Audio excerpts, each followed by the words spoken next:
السلام علیکم four class ام المدارس اسکول میں آپ کو خوش آمدید کہتی ہوں۔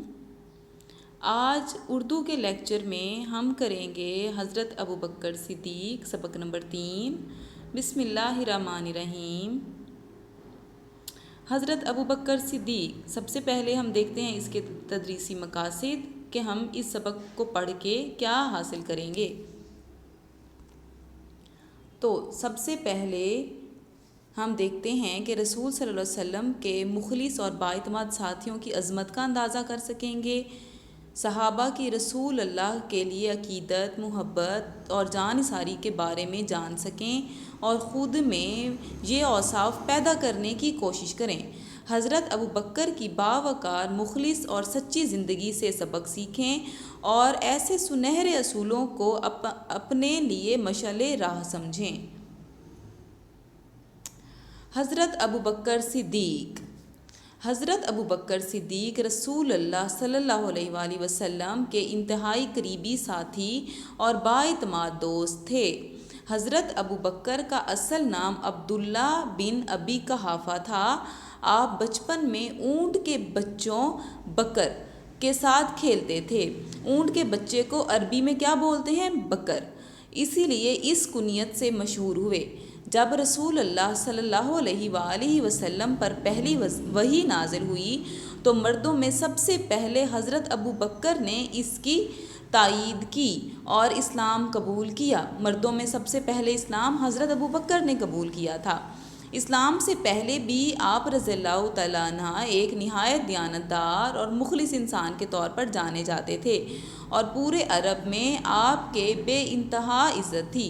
آپ کی سچائی اور مخلصی کے سبب حضور صلی اللہ علیہ وآلہ وسلم پاک نے آپ کو صدیق کا لقب عطا کیا، جس کا مطلب ہے سچا اور مخلص۔ حضرت ابوبکر کا لقب کیا تھا؟ صدیق، اور کنیت کیا تھی؟ بکر۔ جب اللہ سبحانہ وتعالیٰ کی طرف سے حضور صلی اللہ علیہ وآلہ وسلم پر وحی کے ذریعے یہ حکم نازل ہوا کہ مسلمان مکہ سے مدینہ کی طرف ہجرت کر جائیں تو حضور صلی اللہ علیہ وآلہ وسلم نے مسلمانوں کی کثیر تعداد کو مدینہ کی طرف روانہ کیا۔ قریش مکہ آپ صلی اللہ علیہ وآلہ وسلم کی جان کے دشمن تھے اور آپ صلی اللہ علیہ وسلم کے قتل کا منصوبہ بنائے بیٹھے تھے، لہٰذا آپ صلی اللہ علیہ وآلہ وسلم ان سے چھپ کر مدینہ کی طرف روانہ ہوئے اور 3 دن 3 رات تک غار ثور میں پناہ رکھی۔ اسی لیے اس سارے سفر میں حضرت ابوبکر صدیق آپ صلی اللہ علیہ وآلہ وسلم کے ہمراہ تھے۔ اس واقعے کی نسبت سے حضرت ابوبکر کو یار غار بھی کہا جاتا ہے۔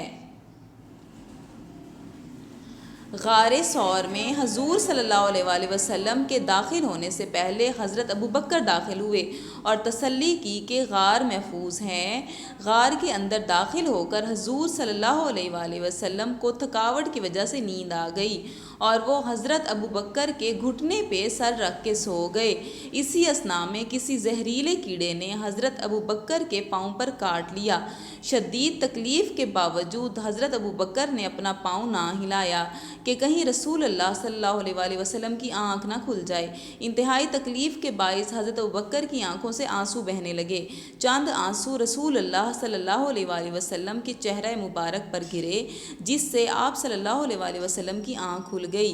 وجہ معلوم ہوئی تو آپ صلی اللہ علیہ وآلہ وسلم نے اپنا لعاب مبارک حضرت ابوبکر کے پاؤں پر رگڑ دیا۔ آپ رضی اللہ تعالیٰ عنہ کے پاؤں کی جلن و درد ختم ہو گیا۔ بچوں، آپ نے یہ ساری ریڈنگ اردو کی کرنی ہے اچھے سے، ٹھیک ہے، اور اس کی آڈیو یا ویڈیو بنا کے گوگل کلاس روم پہ سینڈ کرنی ہے۔ جزاک اللہ خیر۔ اللہ حافظ۔